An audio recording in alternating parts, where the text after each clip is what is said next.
सभी परिजनों को मेरा प्रणाम। आशा करती हूँ मेरे सारे ही परिजन, सारे ही भाई बहन स्वस्थ व प्रसन्न होंगे। आजकल हम स्वाध्याय कर रहे हैं परम पूज्य गुरुदेव पंडित श्री राम शर्मा आचार्य जी की पुस्तक हमारी वसीयत और विरासत का। इसमें अब तक 20 वीडियो बन चुकी हैं और आज की ये वीडियो इसकी 21वीं वीडियो है। तो चलिए शुरुआत करते हैं। तपश्चर्या आत्मशक्ति के उद्भव हेतु अनिवार्य। अरविंद ने विलायत से लौटते ही अंग्रेजों को भगाने के लिए जो उपाय संभव थे वे सभी किए, पर बात बनती न दिखाई। राजाओं को संगठित करके, विद्यार्थियों की सेना बनाकर व पार्टी गठित करके उन्होंने देख लिया कि इतनी सशक्त सरकार के सामने यह छिटपुट प्रयत्न सफल न हो सकेंगे। इसके लिए समान स्तर की सामर्थ्य टक्कर लेने के लिए चाहिए। गांधी जी के सत्याग्रह जैसा उन दिनों संभव नहीं था। ऐसी दशा में उन्होंने आत्मशक्ति उत्पन्न करने और उसके द्वारा वातावरण गर्म करने का काम हाथ में लिया। अंग्रेजों की पकड़ से अलग हटकर वे पौंडीचेरी चले गए और एकांतवास, मौन साधना सहित विशिष्ट तप करने लगे। लोगों की दृष्टि में वह पलायनवाद भी हो सकता था, पर वस्तुतः वैसा था नहीं। सूक्ष्मदर्शियों के अनुसार उनके द्वारा अदृश्य स्तर की प्रचंड ऊर्जा उत्पन्न हुई, वातावरण गर्म हुआ और एक ही समय में देश के अंदर इतने महापुरुष उत्पन्न हुए कि जिसकी इतिहास में अन्यत्र कहीं भी तुलना नहीं मिलती। राजनैतिक नेता कहीं भी उत्पन्न हो सकते हैं और कोई भी हो सकते हैं, किंतु महापुरुष हर दृष्टि से उच्च स्तरीय होते हैं, जिनका व्यक्तित्व कहीं अधिक ऊंचा होता है। जनमानस को उल्लासित, आंदोलित करने की क्षमता भी उन्हीं में होती है। 2000 वर्ष की गुलामी में बहुत कुछ गवा बैठने वाले देश को ऐसे ही कर्णधारों की आवश्यकता थी। वे एक नहीं, अनेकों एक ही समय में उत्पन्न हुए, प्रचंड ग्रीष्म में उठते चक्रवातों की तरह। फलतः अरविंद का वह संकल्प कालांतर में ठीक प्रकार संपन्न हुआ, जिसे वे अन्य उपायों से पूरा कर सकने में समर्थ नहीं हो पा रहे थे। अध्यात्म विज्ञान के इतिहास में उच्च स्तरीय उपलब्धियों के लिए तप साधना एकमात्र विधान उपचार है। वह सुविधा भरी विलासी रीति नीति अपनाकर संपादित नहीं की जा सकती है। एकाग्रता और एकात्मता संपादित करने के लिए बहुमुखी भायाचारों में, प्रचारों प्रयोजनों में भी निरत नहीं रहा जा सकता है। उससे शक्तियां बिखरती हैं। फलतः केंद्रीयकरण का वह प्रयोजन पूरा नहीं होता जो सूर्य किरणों को आतिशी शीशे पर केंद्रित करने की तरह अग्नि उत्पादन जैसी प्रचंडता उत्पन्न कर सके। 18 पुराण लिखते समय व्यास उत्तराखंड की गुफाओं में वसुंधरा शिखर के पास चले गए। साथ में लेखन कार्य की सहायता करने के लिए गणेश जी इस शर्त पर रहे कि एक शब्द भी बोले बिना सर्वथा मौन रहेंगे। इतना महत्वपूर्ण कार्य इससे कम में संभव नहीं हो सकता था। भारतीय स्वाधीनता संग्राम के दिनों महर्षि रमन का मौन तप चलता रहा। इसके अतिरिक्त भी हिमालय में अनेक उच्च स्तरीय तपश्चर्याएं इसी निमित्त चली। राजनेताओं द्वारा संचालित आंदोलनों को सफल बनाने में इस अदृश्य सूत्र संचालन का कितना बड़ा योगदान रहा, इसका स्थूल दृष्टि से अनुमान न लग सकेगा, किंतु सूक्ष्मदर्शी तथ्यान्वेषी उन रहस्यों पर पूरी तरह विश्वास करते हैं। जितना बड़ा कार्य उतना बड़ा प्रचार के सिद्धांत को ध्यान में रखते हुए इस बार विशिष्ट तपश्चर्या वातावरण के प्रभाव को बदलने, सुधारने के लिए की गई है। इसलिए उसका स्तर और स्वरूप कठिन है। आरंभिक दिनों में जो काम धंधे पर आया था वह भी लोकमानसों को परिष्कृत करने, जागृत आत्माओं को एक संगठन सूत्र में पिरोने और रचनात्मक गतिविधियों का उत्साह उभारने का था। इतने भर से काम चल जाया करे तो इसकी व्यवस्था संपन्न लोग अपनी जेब से अथवा दूसरों से मांग जांच कर आसानी से पूर्ण कर लिया करते और अब तक स्थिति को बदलकर कुछ से कुछ बना लिया गया होता। कईयों ने पूरे जोर शोर से यह प्रयत्न किए भी हैं, प्रचारात्मक साधनों के अंबार भी जुटाए हैं, पर उनके बलबूते कुछ ऐसा न बन पड़ा जिसका कारगर प्रभाव हो सके। वस्तु स्थिति को समझने वाले निर्देशक ने सर्वप्रथम एक ही काम सौंपा, 24 साल की गायत्री महापुरुष चरण साधना श्रृंखला का पिछले 30 वर्षों में जो कुछ बन पड़ा उसमें श्रेय है। कमाई की वह हुंडी ही अब तक काम देती रही। अपना व्यक्ति विशेष का, समाज का, संस्कृति का यदि कुछ भला अपने द्वारा बन पड़ा तो इस 24 वर्ष के संचित भंडार को खर्च किए जाने की बात ही समझी जा सकती है। उस समय भी मात्र जप संख्या ही पूरी नहीं की गई थी, वरन साथ ही कितने ही अनुबंध, अनुशासन एवं व्रत पालन भी जुड़े हुए थे। जप संख्या तो ज्यों त्यों करके कोई भी खाली समय वाला पूरी कर सकता है, पर विलासी एवं अस्त व्यस्त जीवनचर्या अपनाने वाला कोई व्यक्ति उतनी भर चिन्ह पूजा से कोई बड़ा काम नहीं कर सकता। साथ में तपश्चर्या के कठोर विधान भी जुड़े रहने चाहिए, जो स्थूल शरीर, सूक्ष्म और कारण तीनों ही शरीरों को तपाते और हर दृष्टि से समर्थ बनाते हैं। संचित कषाय कलमश भी आत्मिक प्रगति के मार्ग में बहुत बड़े व्यवधान होते हैं। उनका निवारण एवं निराकरण भी इसी भट्टी में प्रवेश करने से बन पड़ता है। जमीन में से निकलते समय लोहा मिट्टी मिला कच्चा होता है। अन्य धातुएं भी ऐसी ही अनगढ़ स्थिति में होती हैं। उन्हें भट्टी में डालकर तपाया और प्रयोग के उपयुक्त बनाया जाता है। रस शास्त्री बहुमूल्य रस भस्में बनाने के लिए कई कई अग्नि संस्कार करते हैं। कुम्हार के पास बर्तन पकाने के लिए उन्हें आवे में तपाने के अतिरिक्त और कोई मार्ग नहीं। मनुष्यों पर भी यही नियम लागू होते हैं। ऋषि मुनियों की सेवा साधना, धर्म धारणा तो प्रकट है ही, साथ वे अपने लक्ष्य की पूर्ति के लिए आवश्यक शक्ति अर्जन करने के लिए तपश्चर्या भी समय समय पर अपनाते रहते हैं। यह प्रक्रिया अपने अपने ढंग से हर महत्वपूर्ण व्यक्ति को संपन्न करनी पड़ी है और करनी पड़ेगी, क्योंकि ईश्वर प्रदत्त शक्तियों का उन्नयन, परिपोषण इसके बिना हो नहीं सकता। व्यक्तित्व में पवित्रता, प्रखरता और परिपक्वता न हो तो कहने योग्य, सराहने योग्य सफलताएं प्राप्त कर सकने का सुयोग ही नहीं बनता। कुचक्र, छद्म और आतंक के बलबूते उपार्जित की गई सफलताएं जादू तमाशे में हथेली पर सरसों जमाने जैसे चमत्कार दिखाकर तिरोहित हो जाती हैं। बिना जड़ का पेड़ कब तक टिकेगा और किस प्रकार फूलेगा फलेगा। तपश्चर्या के मौलिक सिद्धांत हैं संयम और सदुपयोग। इंद्रिय संयम से पेट ठीक रहने से स्वास्थ्य नहीं बिगड़ता। ब्रह्मचर्य पालन से मनोबल का भंडार चूकने नहीं पाता। अर्थ संयम से नीति की कमाई से औसत भारतीय स्तर का निर्वाह करना पड़ता है। फलतः न दरिद्रता फटकती है और न बेईमानी की आवश्यकता पड़ती है। समय संयम से व्यस्त दिनचर्या बनाकर चलना पड़ता है। फलतः कुकर्मों के लिए समय ही नहीं बचता है। जो बन पड़ता है श्रेष्ठ और सार्थक ही होता है। विचार संयम से एकात्मता सधती है। आस्तिकता, आध्यात्मिकता और धार्मिकता का दृष्टिकोण विकसित होता है। भक्ति योग, ज्ञान योग, कर्म योग की साधना सहज सधती रहती है। संयम का अर्थ है बचत। चारों प्रकार का संयम बरतने पर मनुष्य के पास इतनी अधिक सामर्थ्य बची रहती है जिसे परिवार निर्वाह के अतिरिक्त महान प्रयोजनों में प्रचुर मात्रा में भली प्रकार लगाया जाता रहे। संयमशीलों को वासना, तृष्णा और अहंता की खाई पाटने में मरना खपना नहीं पड़ता। इसलिए सउद्देश्य की दिशा में कदम बढ़ाने की आवश्यकता पड़ने पर व्यस्तता, अभावग्रस्तता, चिंता, समस्या आदि के बहाने नहीं करने पड़ते।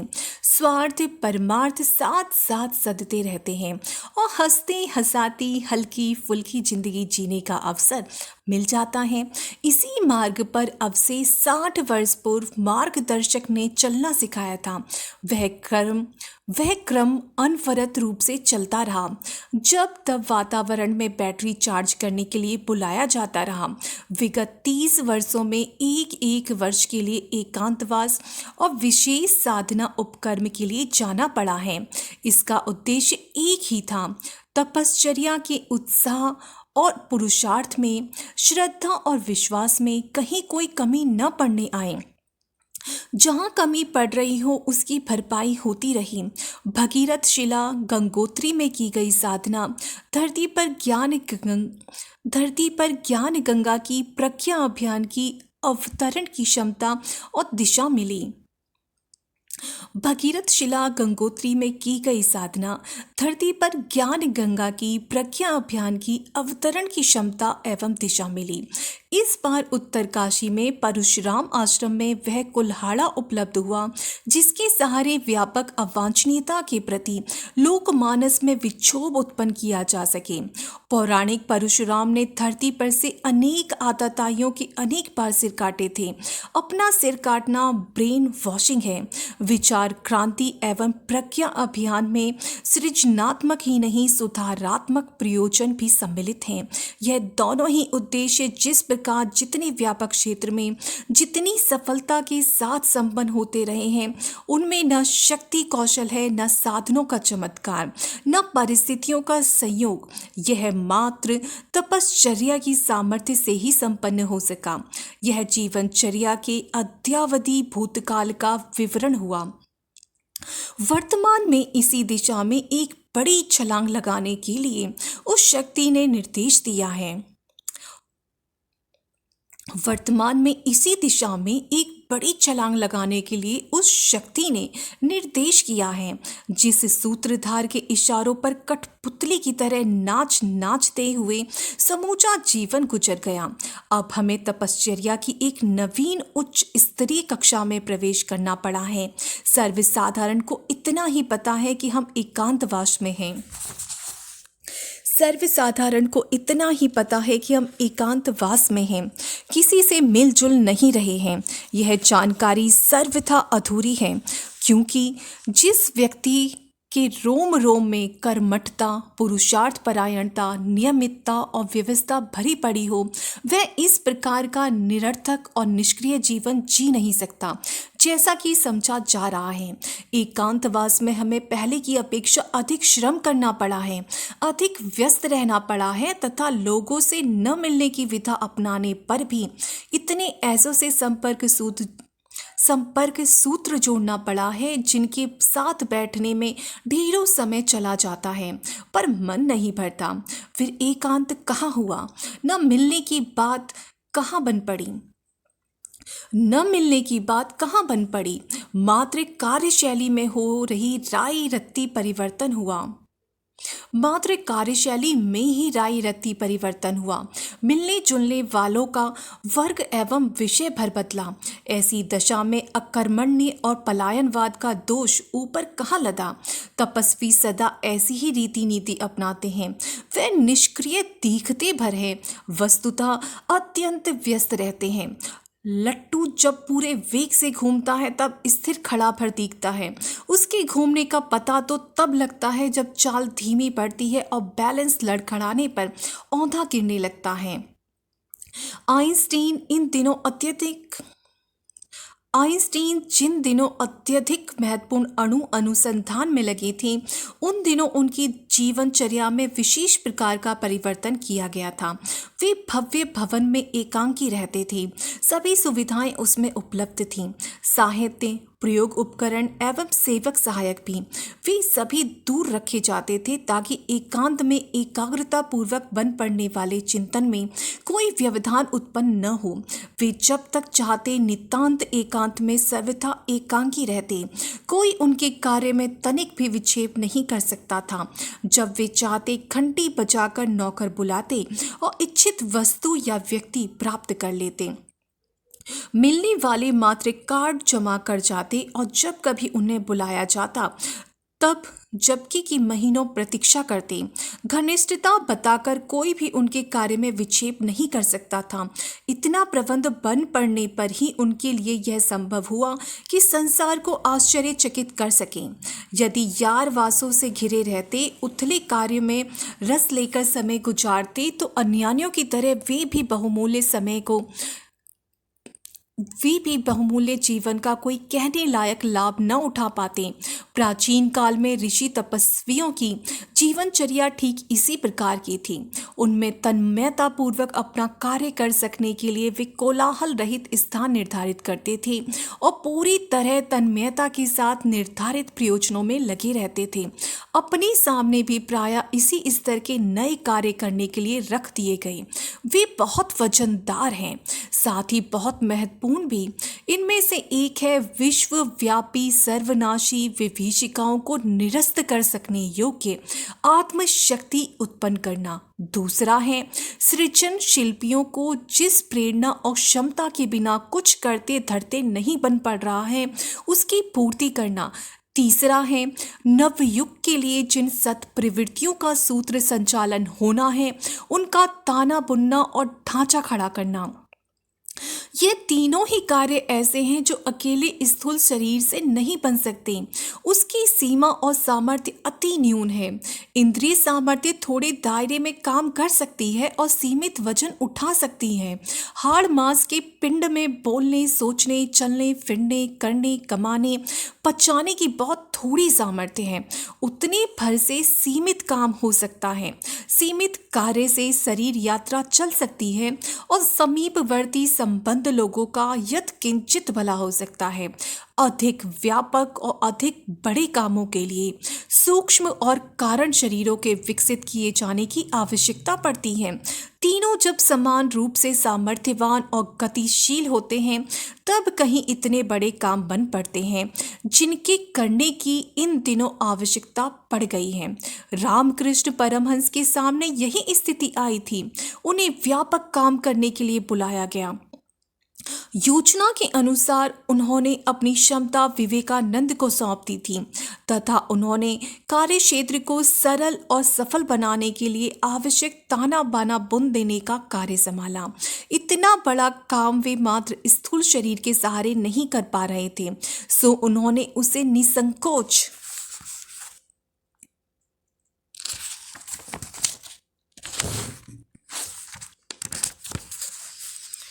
छोड़ भी दिया। बैलेंस से अधिक वरदान देने के कारण उन पर ऋण भी चढ़ गया था। उनकी पूर्ति के बिना गाड़ी रुकती, इसलिए स्वेच्छापूर्वक कैंसर का रोग भी ओढ़ लिया। इस प्रकार ऋण मुक्त होकर विवेकानंद के माध्यम से उस कार्य में जुट गए जिसे करने के लिए उनकी निर्देशक सत्ता ने उन्हें संकेत दिया था। प्रत्यक्षतः रामकृष्ण तिरोहित हो गए। उनका अभाव खटका, शोक भी बना, पर हुआ वह जो श्रेयस। जीवन काल में वे भक्तजनों को थोड़ा बहुत आशीर्वाद देते रहे और जब विवेकानंद को अपना संग्रह सौंपने में समर्थ हुए, पर तब उन्हें जीवन काल में वे भक्तजनों को थोड़ा बहुत आशीर्वाद देते रहे और एक विवेकानंद को अपना संग्रह सौंपने में समर्थ हुए, पर जब उन्हें सूक्ष्म और कारण शरीर से काम करने का अवसर मिल गया तो उसने पूरे विश्व में इतना काम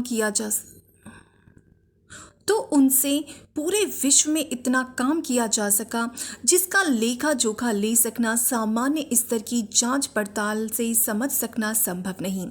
ईसा की जीवनचर्या भी ऐसी ही थी।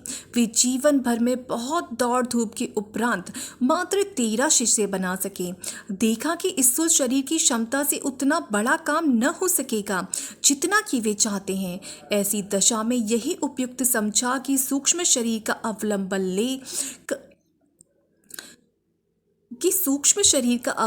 लेकर संसार भर में ईसाई मिशन फैला दिया जाए। ऐसे परिवर्तनों के समय महापुरुष पिछला हिसाब किताब साफ करने के लिए कष्ट साध्य मृत्यु का वर्ण करते हैं। ईसा का क्रूस पर चढ़ना, सुकुरात का विष पीना, कृष्ण को तीर लगना, पांडवों का हिमालय में गलना, गांधी का गोली खाना आदि शंकराचार्य को भगंदर होना यह बताता है कि अगले महान प्रयोजनों के लिए उन्हें स्थूल से सूक्ष्म में प्रवेश करना होता है।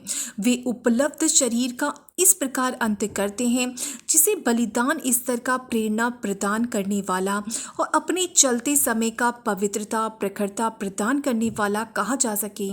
हमारे साथ भी यही हुआ है, वह आगे होना है। आज के लिए इतना ही। आज के भाग में गुरुदेव बताते हैं कि कैसे वो जब एकांत साधना में गुरुदेव गए थे तो लोगों को, तो जो लोग सुनते थे उन्हें यही लगता था गुरुदेव मिल नहीं सकते, गुरुदेव एकांत साधना में हैं।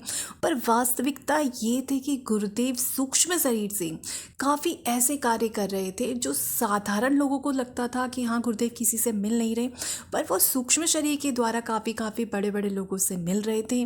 और जो युग परिवर्तन का जो एक ढांचा है उसे तैयार करने में लगे हुए थे, अपनी तप शक्ति को बढ़ा रहे थे और इस स्तर की बढ़ा रहे थे कि वो अपने जो शिष्यों को उस शक्ति को दें।